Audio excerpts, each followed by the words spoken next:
So guys, I actually want to show you this this NES emulator I ported. So this is a full NES emulator, and I actually have it running at around it hovers between 30 and 35 frames per second. And this is the ESP32-C3, the underpowered RISC-V one. This is the clone. This is like a dollar from China, the really cheap ESP32-C3 clone. Now ChatGPT said it couldn't be done. Claude said it couldn't be done.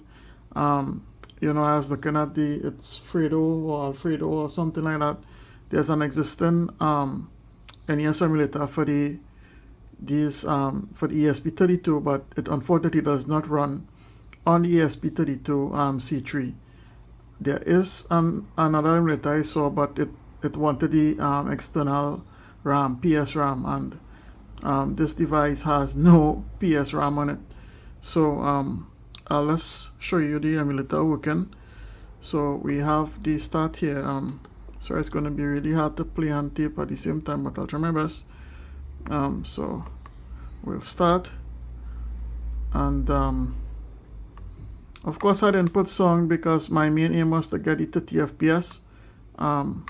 Maybe I will put song in another video. I mean, growing up as a kid, the first game I think I played was this was actually an NES clone, and was Mario, right? And so it's just really hard for me to tape and play because I'm seeing a small screen. But yeah, it runs really well. No issues.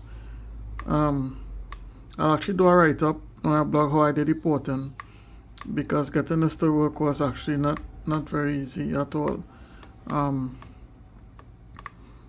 It took more than I thought it would have.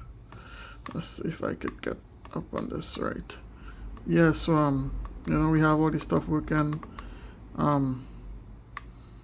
Smooth play. I've tested Mario, I've tested Donkey Kong. It works really well. Maybe I will port song. Let me know if you guys want me to port song to this, because but if I port song, of course will take a hit, because this is a single core CPU. We only have like about 400K RAM, and everything has to fit in there, right? So I just want to play all the levels so you'll see. And there we are. Alright, so it works. It works really well, and if you guys want any I'll make sure I'm put it right up below, and if you want me to port song or do anything, you will let me know below. Thanks guys.